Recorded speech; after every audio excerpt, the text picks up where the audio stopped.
Well, it's only taken a week of wiring, but I finally have a giant hole in my roof. Now I have my roof console taken off back there. You notice that pocket that's missing. I made this guy here. It's a little panel. I think that used to be like a CD holder. It folds down. It's got a big pocket in the back. Sits up in the roof in the console like so. But I put some switches in it. I have my winch arm, my fans, roof LED bar, and front bumper LED bar. The winch control is just arms a 500 amp cutoff. It's a single switch. That's on. Flip this down, it's off. The fan control is a 3-position switch. So when it's down, it's basically fully automatic with the ignition low speed. If I put it in the middle, it overrides them to be off. That way I can, turn the ignition and work on something, test for power without having the fan spinning up and drawing power. And then up is fully automatic with the ignition, both fans full speed. Leave it down, it's fully automatic, low speeds, plenty to cool this motor, and we use the AC. The roof LED bar, again, 3-position switch. When it's down, it's fully automatic, kicks on with the high beams. Middle is override off, won't come on no matter what.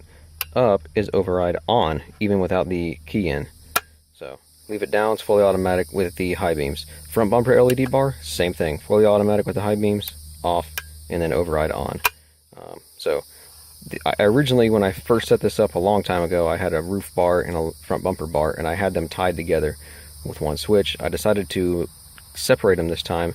That way, if I'm out at night and I need to winch up with something, I can come over here, kick the winch on, turn the front bumper LED bar on. That way I have light with the winch. Now, of course, I can always, turn them all on. Even kick on full power for the fans if I need extra cooling. But typically, they'll all just be down under normal conditions, which makes the light bars fully automatic with the high beams. The fan runs low speed, which is adequate, and the winch is off until I need it. Bam, it's on. Now, everything is hooked up to these switches via a plug.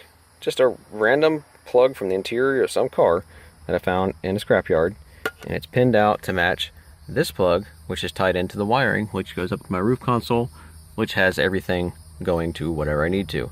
12 volt in, ground in, high beam trigger in, the fan speeds, the winch arm, the front bumper, and roof light LED bar, all that's tied into one plug.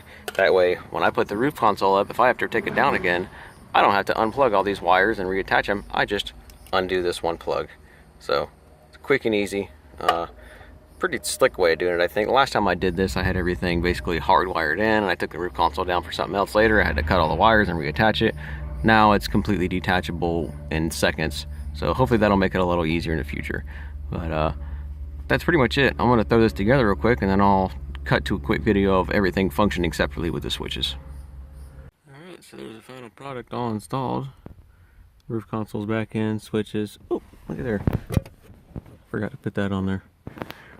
Does this go this way? Or this way? Yeah, that way. That's some LEDs for the dome light, which are bright.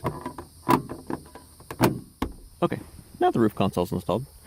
Like I said, all my switches, front bumper LED bar, roof LED bar,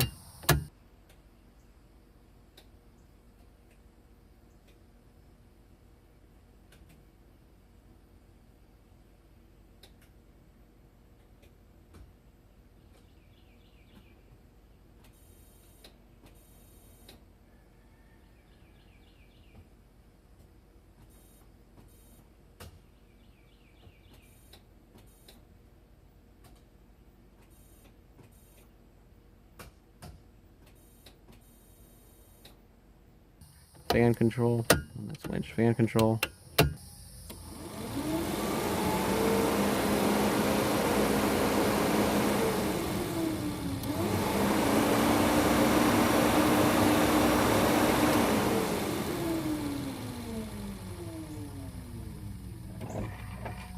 And winch.